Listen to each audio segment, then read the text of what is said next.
Hey, well, let's see if we can get this recorded now. Yeah, we had a whole other episode ready for you, except we had about 1,000 technical difficulties. So we're going to try again. Yeah, we recorded it twice, and both times it messed up, and so we're going to try this again and see if it works this time. I think we've got all of our bugs fixed. I think we decided we were on episode 6. Yes, 6 2.0. Christmas has come and gone. New Year's has come and gone, unfortunately. Our episode was supposed to come out on New Year's Day, but again, technical difficulties. Yep, so hopefully everybody had a happy Christmas and that they enjoyed their New Year's festivities, whether that was going out and partying hard or staying in and playing video games or sleeping. Hope those of you who made resolutions haven't given up on them quite yet. I didn't even try this year. I didn't even attempt to make a resolution this year because I know myself. No. I liked that meme we were reading earlier that was like, I'm not going to make a resolution. The years need to be better, not me. Yes. Yeah, it's the year's turn to do it. I saw something the other day about most people give up on their New Year's resolution by the second Friday in January. Oh. They even have a name for it, but I forgot what it was called. But yeah, apparently it's an official date where people have already given up on their New Year's resolutions by. Wow. Yeah. That makes sense. I saw another one that was that somebody should open a gym called Resolutions and they collect the membership fees and then the 2 weeks in turn into a bar called Regrets or something like that. I'm still sick, so I sound lovely. Oh, right. Yes. Farron has a funny voice because she's been fighting a cold for the last couple of weeks. She's coughing and I'm yawning. Okay, so let's do this before I fall asleep. Let's all try to get through this together. Okay, so we're going to start the year out with some cowboy ghosts. Some different cowboy ghosts. No, it's the same cowboy ghost. The same cowboy ghost. Thought we were doing a different one. No, I decided just to do the same one. Okay. I had a different one that I was kind of starting, but I'll save that one for next time. All right, sounds good. All right, so we're going to talk about the St. James Hotel in Cimarron, New Mexico. And Cimarron, New Mexico is kind of in the northern part of New Mexico. It's north of Las Vegas, New Mexico.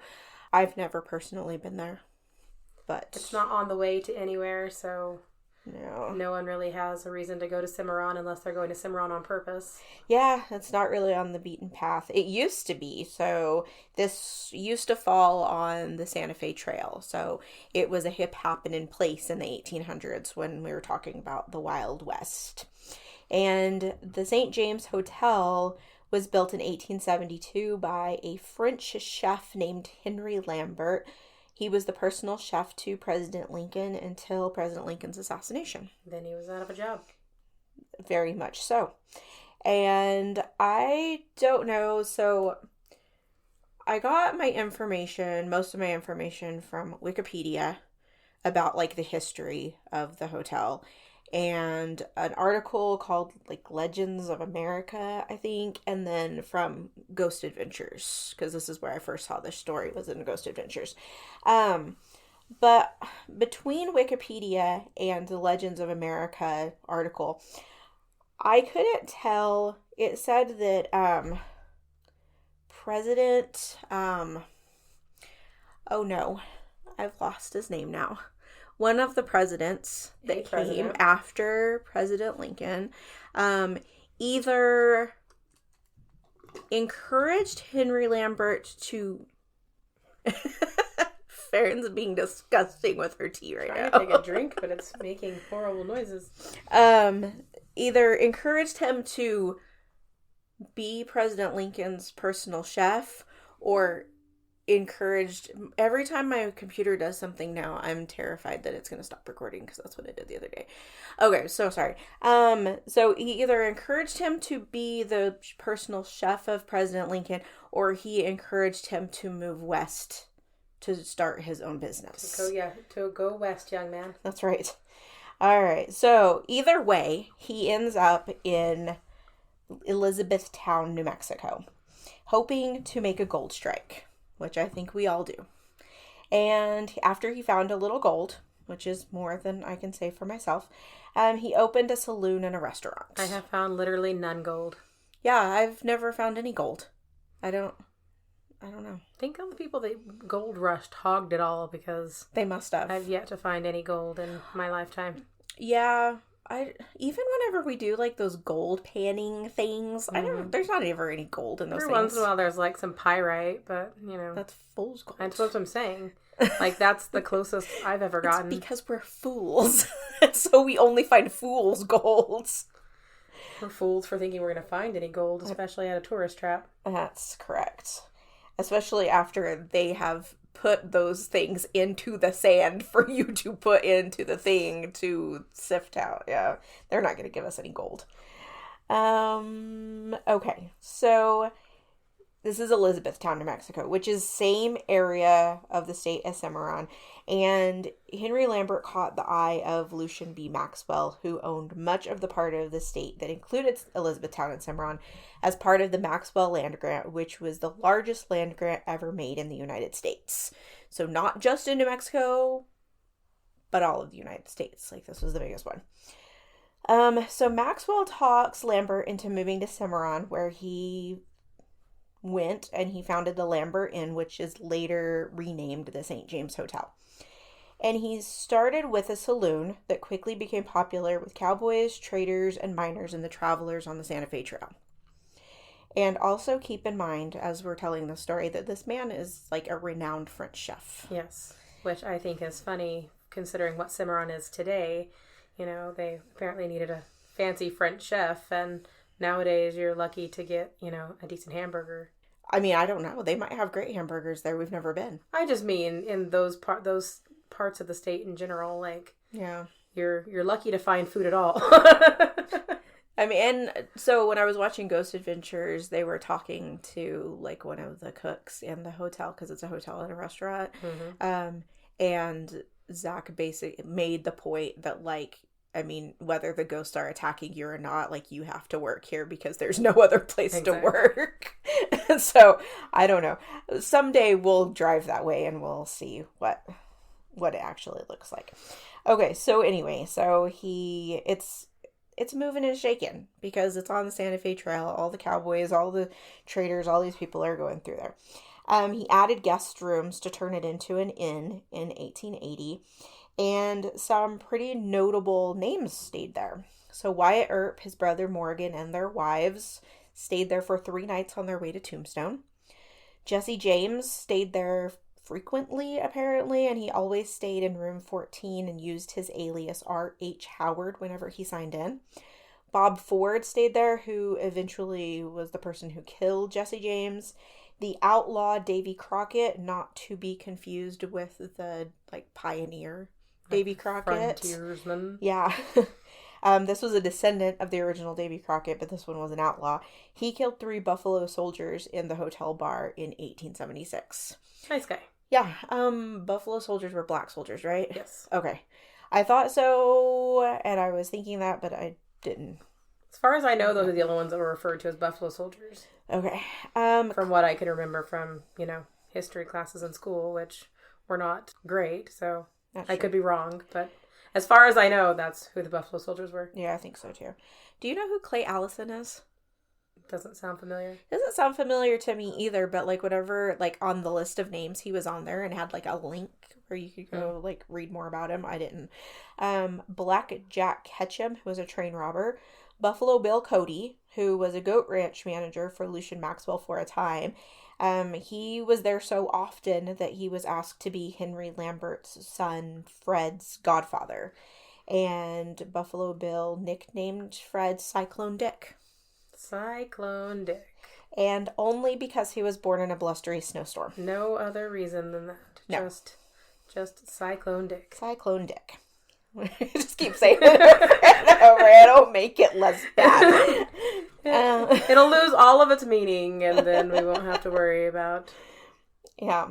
Well, how hilarious it is. And so I guess he was even there as the boy was growing up because he taught the boy how to shoot guns. Fred, or Cyclone Dick, if you prefer, eventually became the sheriff of Cimarron, a member of the tribal police, and a territorial marshal. And I just wonder if he kept that as a nickname or if he was just Sheriff Fred. Or Sir Sheriff Cyclone Dick. Yeah, I don't know. Let's see. Annie Oakley also stayed there, and I don't know if she knew Buffalo Bill before staying there or not, but while they were both staying there, they started planning their Wild West show. And when they left, they took an entire village of Native Americans with them for their show. Whether they took them willingly is another story that we don't have an answer to. I don't have an answer to that. I don't know if it was by force or not. I just know that it's everything I read says that they took them. Okay. So, who else? Bat Masterson, Doc Holliday, Billy the Kid and Pat Garrett, the artist Frederick Remington, Governor Lew Wallace, which for New Mexicans, Governor Lew Wallace was pretty famous because he was the governor during the Lincoln County War with all of the Billy the Kid stuff. He was supposed to pardon Billy the Kid. Yeah, so he was kind of famous for all of that stuff. But for people who are not from this area... He wrote Ben-Hur. Yep. So that... Don't know if he's famous for anything else outside of New Mexico other than writing Ben-Hur. Yeah. And also the writer Zane Grey stayed there a lot. New Mexico was still a territory at this time. And so it was still very much the Wild West. And so because it was the Wild West, there was little to no law and order. And, well, Cyclone Dick hadn't become the sheriff yet. No. And because this place was so popular, it was rowdy and it could be host to several outlaws at a time. And so it quickly became notorious for the amount of violence that took place there. And it was said that 26 murders took place inside of the building, which is a lot of murders. Yes. Yeah. And... Was that before or after we mentioned the amount of bullet holes? Or... Oh, yeah, I haven't got there yet. So the first question that was asked every morning in Cimarron was, who was killed at Lambert's last night? And I ask a similar question every morning when I wake up, but, you know. And, yeah, and the fancy French chef. This is his legacy. He goes... Who got murdered at your fancy French restaurant? He, went from being the personal chef to the president of the United States to people being murdered on the regular in his saloon. All right, so Lambert's Inn eventually died down when the railroads were built and took away the travel from the Santa Fe Trail. The gold discoveries were slowing down and Cimarron's population started dwindling. So Lambert soon fell into disrepair. Henry Lambert's sons went in to do some work in 1901, and they found more than 400 bullet holes in the ceiling of the saloon. And so I guess whenever they were doing the work, the ceiling was fitted with a double layer of heavy wood so that the flying bullets wouldn't kill the people staying in the rooms above. So apparently this was something you had to keep in mind when building these things because... And when staying at Lambert's. People were just shooting their guns willy-nilly. And it is said that in the dining room of the hotel's restaurant right now today, there are still like 22 bullet holes. But what I was saying is 26 murders to 400 bullet holes, you know? Yeah. That's... a terrible shot. You're either a terrible shot or, I don't know. They're just shooting for enthusiasm. Fun. I don't know. Like, they get really excited. New Year's Eve. I don't know. It's bad. It's a wild place. It is it was the Wild West. All right. So Henry Lambert died in 1913 and his wife Mary died in 1926. The hotel passed ownership many times and went through periods of being abandoned. In 1985, it was bought and restored, and in January of 2009, it was purchased by the Express W Bar Ranch, who did more extensive renovations to the property. And as far as I know, they're the people who owned it up until this last September. So that was the history part of this. So now let's talk about some ghosts. Some ghosts. So guests and staff have many unexplained experiences. A former manager was quoted as saying, "You never see them, but you feel and hear them." There are unexplained cold spots, the smell of lingering cigar smoke. It's supposed to be a smoke-free hotel, so there shouldn't be cigar smoke. Things are constantly falling off of the shelves. random electrical malfunctions, which I always say it was built in 1870. Our house has random electrical malfunctions. And was also built in 1870.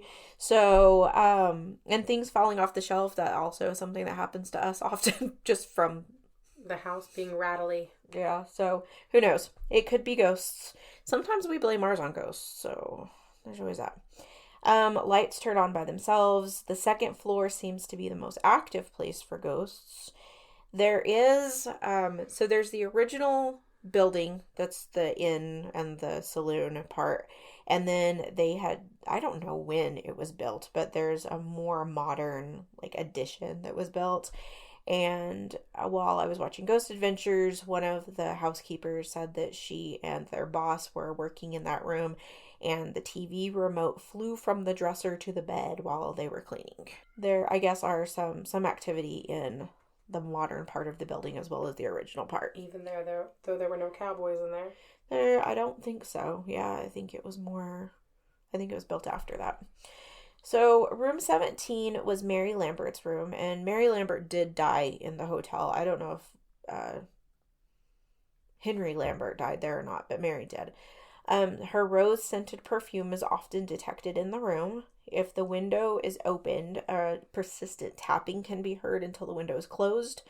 And others have seen a milky, transparent woman in the hallway. Let's see. A former owner of the hotel said that she saw a pleasant-looking cowboy standing behind her in the mirror in the dining room. And I don't like that, because I don't want to see anything in a mirror besides what I expect to see in the mirror. I don't want to expect to see cowboys, I guess. I don't want to expect to see cowboys in a mirror. Unless I am somewhere where there are alive cowboys.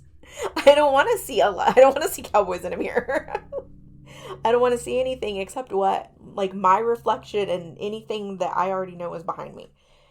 Let's see. The cook of the hotel, this is kind of what I was mentioning a minute ago, said that he felt something burning on his back while he was working in the kitchen, and they pulled up his shirt and he had 3 scratch marks down his back. He and his father said that the spirits would even follow them home and mess with them. The dad said that he would, be laying in bed and he would feel something like poking his foot. I just wondered if that was diabetic neuropathy. The mischievous spirit of a dwarf-like old man named Little Imp shows up sometimes. He plays tricks. He's said to have stuck a knife in the floor between 2 owners. He is blamed for things mysteriously disappearing and reappearing in places they don't belong. So I think he lives in your bedroom. Mm-hmm. He should knock it off. He should. And they don't ever mention this ghost in the Ghost Bros episode. It was just on the Legends of America article. Mm-hmm. But on Ghost Bros, Bill Chappell, who is the electrical engineer, inventor guy that goes with them sometimes, he had investigated the hotel with another medium and was using the structured light sensor camera, the SLS camera, the stick figure the dancing camera. Stick figures. Yes. While the medium was channeling a spirit, and a stick figure ghost that was small was kind of dancing around the guy like it was trying to get his attention. And I was wondering, because I had already read this article before I went back and watched the episode of Ghost Adventures, and so I was kind of wondering if that was who that was, because it was very much smaller than the guy, and he was kind of dancing around. Could have been. It sounds impish. It does sound impish.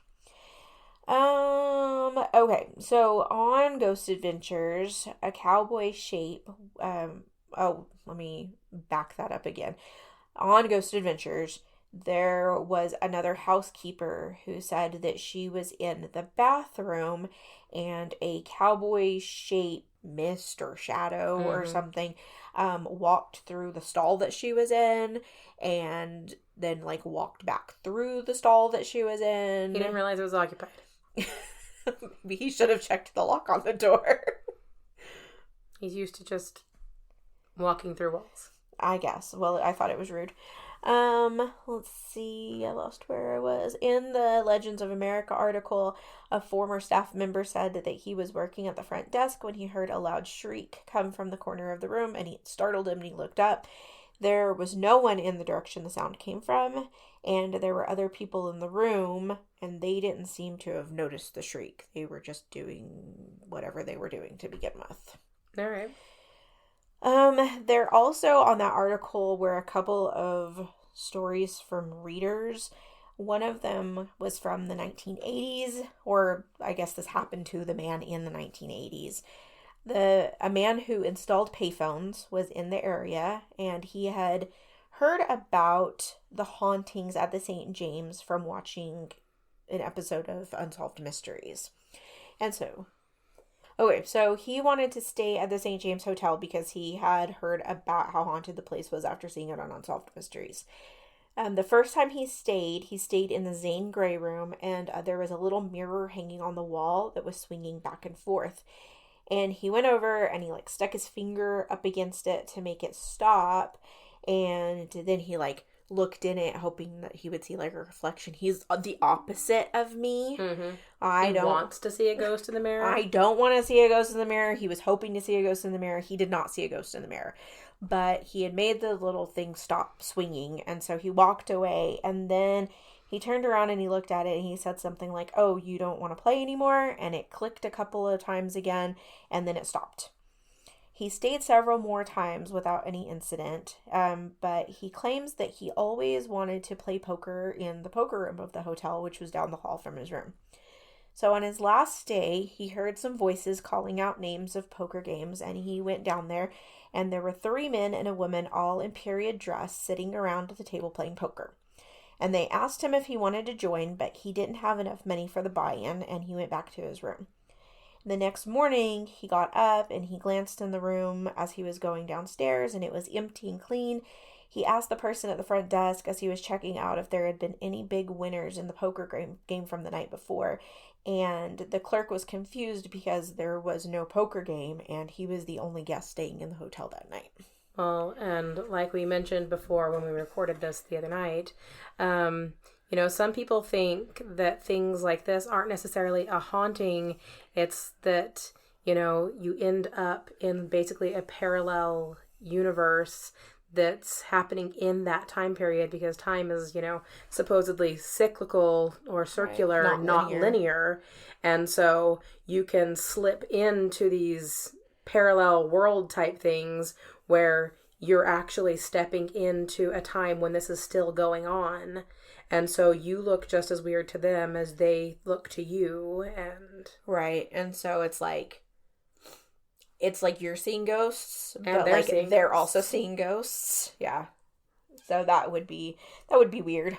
Or even if it was just a simple matter of a haunting. He just saw ghosts. Mm-hmm. Yeah.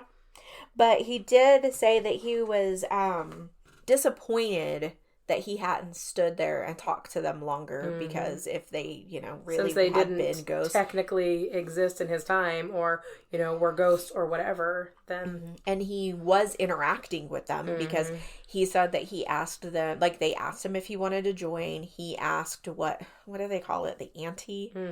And they said that it was $20, and all he had was $20. Or the buy-in or whatever. Yeah. And so, he said that since the buy-in was $20 and that's all he had, he wouldn't have had any money to bet with. And so he just went back to his room. So on Ghost Bros, they put the stick figure camera in the poker room, and they do see a stick figure standing on top of the table.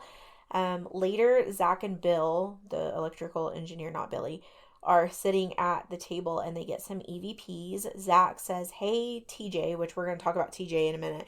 "Hey, TJ, here are some poker chips for you." And they get a voice that says, "Thank you." They ask if he got killed playing poker, and they have a voice that says, "I'm dead." And then Bill asks what they do sitting in the place, or it must be boring sitting in this place or something. And they get a voice very clearly saying, "Smoke." And later they even Nick comes up and they're like, "Hey, listen to this." And he heard it and he was like, "Smoke?" He was thought it was funny because it was very, very clear that that's what it said. Because you know how sometimes they're like, "This is what it says," and you're like, you kind of listen to it and you're like, I guess, but it could also just be something garbled. Yeah, but that one very clearly. Another story off of that Legends of America site said that a ghost hunting couple reported that they gathered some strange sounds from room 18, which is a room we're going to talk about more in a minute. The husband said that a hand touched him while he was in bed, and he said it was not his wife's, and then she felt fingers gliding over her hand. They woke up at 3 o'clock, of course. The time when all the things happen. To a scream coming from within their room. And they also said that they took a picture of a window on the second floor, and in the picture you can see a face looking back at them. I could not find this picture, and I don't know why they would gatekeep that picture if that was... I mean, why wouldn't you show everybody that picture? If you take a picture of a ghost, show everyone your ghost picture. Right?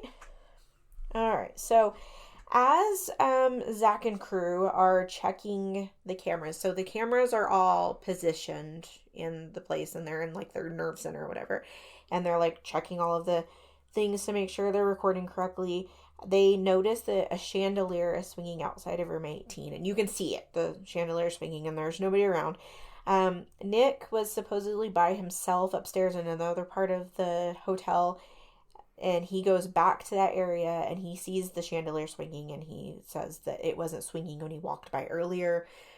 I just have the hardest time with these shows whenever those things kind of happen, because I'm like, how do I know that you don't have a PA somewhere who swung the chandelier and then got out of frame, and then that's why the chandelier is swinging?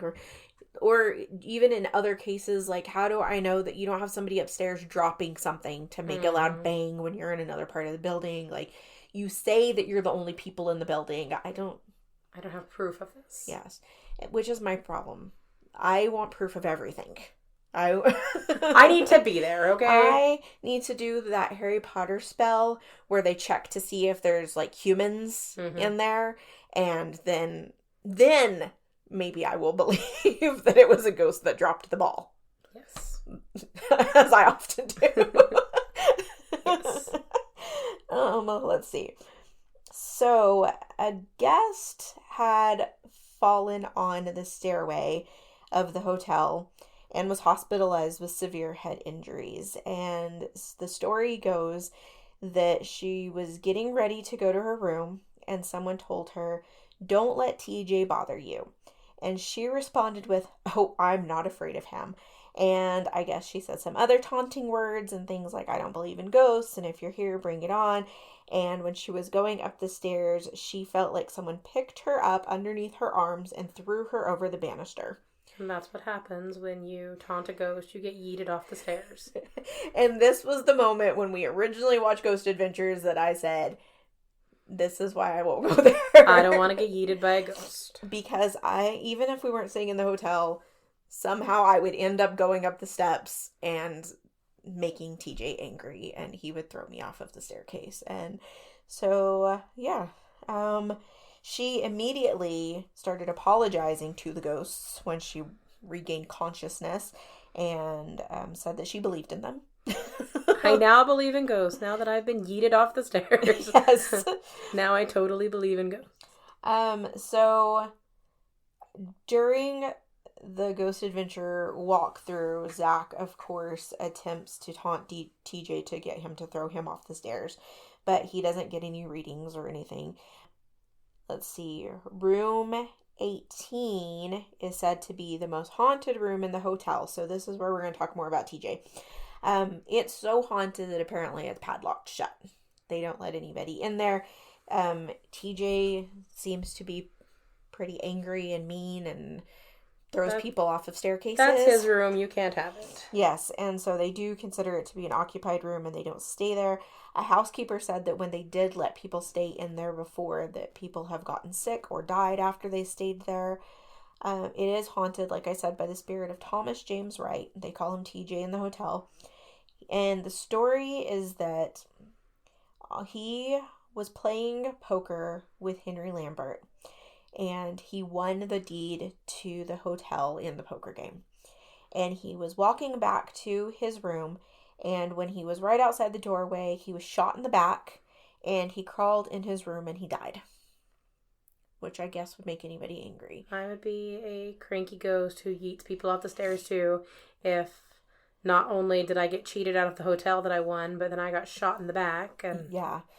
So, the room holds only a bed frame with no mattress, even though on the Ghost Adventures episode there was a mattress, a coat rack, a rocking chair, a chest of drawers with a Jack Daniels bottle on it, a tin of Copenhagen, a basin and a pitcher, a deck of cards with shot glasses, and on the wall is a picture of a half-naked woman. Anything that a cowboy ghost would possibly need. Absolutely. A housekeeper on the Ghost Adventures episode said that he and his wife were walking down the hall, and the padlock on the room was swinging for about 15 to 20 minutes. And they know that it was 15 to 20 minutes because they gathered things to go clean another room. They went and cleaned the room. They came back. The thing was still swinging. So the next day, the same man was walking down the hall, and he reached out and swung the padlock just to see how long it would swing if you just swung it. And it stopped almost immediately. And so after that, he said, I believe in the ghosts here. You know what? I can't explain this. It must be a ghost. During the previous investigation that Bill Chappell had done with that other team, they got an EVP in that room saying to get out. When the ghost bros go inside the room the first time, though, they get nothing. Zach doesn't even get any of his feelings. He didn't get angry or feel sick or cold or any of hot or I don't know, any of the things that he usually gets. Scratched. Yeah, none of those things. So Jay starts hearing sounds coming from the room, and he sends the guys back in that direction because at this point they were in the poker room, and they start hearing noises from outside of the room, like maybe footsteps. And so they train the SLS camera into the room, and they see a stick figure.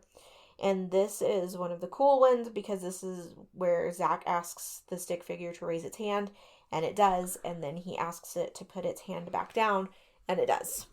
And so I always say that the stick figure camera is one of the ones that I find the coolest as far as the ghost hunting equipment goes, because it, to me, is the hardest to discount. Yeah.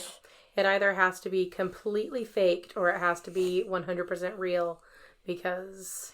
Yeah, because, we talked about, the one that has the radio frequencies that, that's, makes the big loud, noise. And that one, it's scanning radio frequencies. And so sounds are going to come through that as it's picking up radio frequencies. And the way that's supposed to work is that, the ghosts are supposed to be able to, channel that and, give their answers through that or whatever. But since it's already making noises, you can interpret that however you want to interpret it, because that's just human nature. Just like the noises, like the EVPs, it could be a garbled sound, but you might hear, I'm dead, or something. But they usually say that the way that they know that it's real is that it'll be a consistent sound over several channels because it's quickly scanning through channels. Yeah. And so you'll get the same voice throughout however many times it's switched channels since then. Right. I just think that, with the stick figure thing, because if you are scanning a room that has a flesh and blood person in it, the thing tracks you as a stick figure because it's tracking a person and it sees you standing there as a stick figure.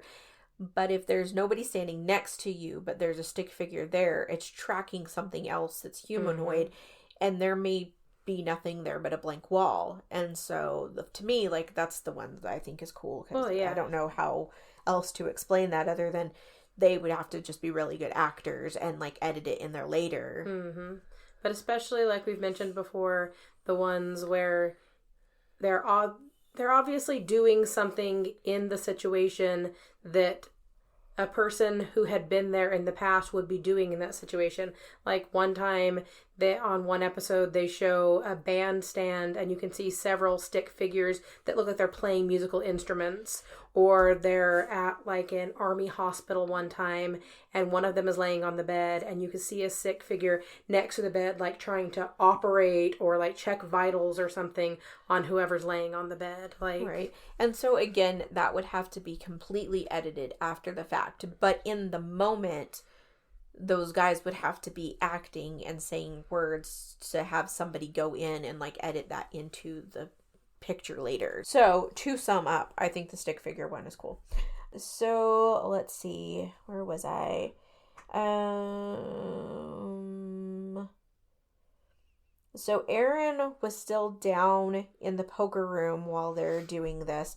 And they're like, he starts walking back towards them and he hollers down to them, "Hey guys, you know what's weird," or something. And then he's like freaks out and starts running down the hallway. And they're like, what was that? And he was like, "I don't know, what was that?" And he said that he heard a little girl giggling behind him. And they radioed down to Jay and Billy, and they said that they also heard a little girl giggling on their end of whatever they were recording. Let's see. So because Aaron was super scared, in true Zach fashion, he locks Aaron in the room. As he does. And Aaron is funny in this part because he tells the ghost of TJ, because room 18 was TJ's room, "Hey TJ, I don't want to be here any more than you do, so if you're angry, you can go get Zach." Mm-hmm. TJ does not go get Zach. Nothing really happens. I kind of feel like maybe he heard something like settle or something, but it wasn't really anything. Zach and Bill go back to the room and use the white noise machine to ask questions, but they don't get any EVPs. But they do hear something like in real time, like not going back and listening to the recordings, but they can hear like with their ears. It sounds like somebody tapping on the plastic blinds that are behind the bed. And right after that, Zach puts his camera over in that area, and you see kind of a ball of light come from the area of the blinds and then zigzag across the bed. And they zoomed in on it, and it doesn't look like it's a bug or anything, so who knows. Jay does hear some sounds, like after everybody's out of the room. There's a whole scene at the end of the episode where it's just Jay sitting at Nerve Center listening to room 18. And you can hear, like, it kind of sounds like somebody whispering. And then you hear the mattress springs and then some boot steps. But that was, like, the most that they got out of that room. In September of this year, the hotel announced... Last year. Oh, you're right. When we recorded this the other day, it was this year. So still technically December. September of 2024, the hotel people announced that they were closing the doors forever, but it was bought, and the new owner said that it would reopen on December 20th. I don't know if that happened. That would have been a couple of weeks ago. But that's the story of the St. James Hotel. That is that, and hopefully our equipment decided to cooperate this time. Well, I can see the little thingies as we're talking, so I think that is good. It was a whole host of unfortunate events. I mean, the first night that we sat down to record, it stopped recording in the middle, but we didn't know it because we weren't watching the thing. And then we decided, well, we'll just go back and we'll record the second half of the episode where it had cut off, and that was really good, except that then when I went back to listen to it, you couldn't hear Farron at all. It was real bad. And so I just scrapped the whole thing and said we were going to start over. So hopefully this works out and I won't have to do that again. Like, this would be the haunted story. Yes. We would just have to scrap this entire story and start over, because it would be TJ being angry that I said talking about him, that he was going to throw me down the stairs. So as always, remember you can find us on social media at Twisted and Mysterious. You can send us story recommendations or your own stories. You can email us at twistedandmysteriousPodcast@gmail.com. And as always, we'll catch you on the next one. And remember that people are gross and don't get murdered. See you next week. Bye. Bye.